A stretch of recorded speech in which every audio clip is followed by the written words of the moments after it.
Hi అండి, అందరికీ నమస్కారం. Welcome to my YouTube channel. ఈ వీడియోలో ఏపీ ఉద్యోగ పెన్షనర్ల జీతాలు, పెన్షన్ల తాజా సమాచారం అండి. ఏప్రిల్ నెలకు సంబంధించి పెండింగ్ బిల్ల గురించి కూడా అయితే ఈ వీడియోలో అయితే తెలుసుకోబోతున్నాం. వీడియో ఎక్కడైనా స్కిప్ చేయకుండా ఎండ్ వరకు చూడడం ద్వారా ఇన్ఫర్మేషన్ అనేది పూర్తిగా అర్థమవుతుంది. అలాగే వీడియో నచ్చినట్లయితే తప్పనిసరిగా ఒక లైక్ అయితే చేయండి. ఇంకా సబ్స్క్రైబ్ చేసుకున్నట్లయితే మన ఛానల్ సబ్స్క్రైబ్ చేసుకోవడం ద్వారా నేను చేసే ప్రతి ఒక్క వీడియో మీ వరకు రీచ్ అవుతుంది. ఇక వివరాలు చూసుకున్నట్లయితే ఏపీ ఉద్యోగులు మరియు పెన్షనర్ల ఏప్రిల్ నెల జీతాలు మరియు పెన్షన్ల విషయానికి వచ్చినట్లయితే ఉద్యోగులకు సంబంధించి పే స్లిప్స్ అనేవి నిధి యాప్లో అందుబాటులో ఉన్నాయండి. సో డౌన్లోడ్ చేసుకోవచ్చు.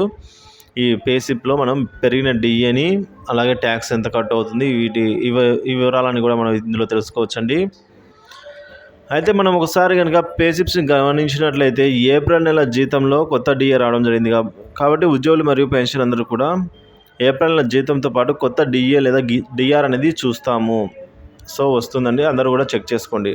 రానట్లయితే మీరు కంప్లైంట్ చేయవలసి అయితే ఉందండి. సో సదరు పెండింగ్ బిల్లు ఏదైతే ఉందో దాన్ని తీసుకెళ్ళి మీ ట్రెజరీ వారికి అయితే కంప్లైంట్ చేసినట్లయితే వాళ్ళు మరి తర్వాత డిఏ అనేది 30.03% డిఏ లేదా డిఆర్ని అయితే సవరించడం జరుగుతుంది. ఇక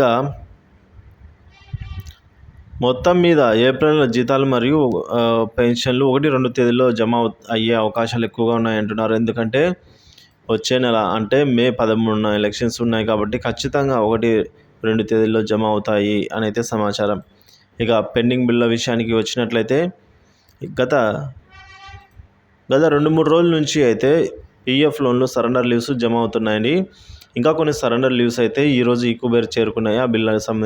ఆ బిల్లులకి సంబంధించిన ఈరోజు అవన్నీ కూడా జమ అయ్యే అవకాశాలు ఎక్కువగా ఉన్నాయి. ఈక్యూబేర్లో ఉన్న పెండింగ్ బిల్ అయితే బ్యాచ్ నెంబర్స్ అలాట్ అవ్వడము, జమ అవ్వడం అయితే జరుగుతుంది. ఇదే అండి ఇప్పటివరకు ఉన్న తాజా సమాచారం. ఇన్ఫర్మేషన్ నచ్చినట్లయితే లైక్ చేయండి, షేర్ చేయండి, సబ్స్క్రైబ్ చేసుకోండి. Thank you for watching this video.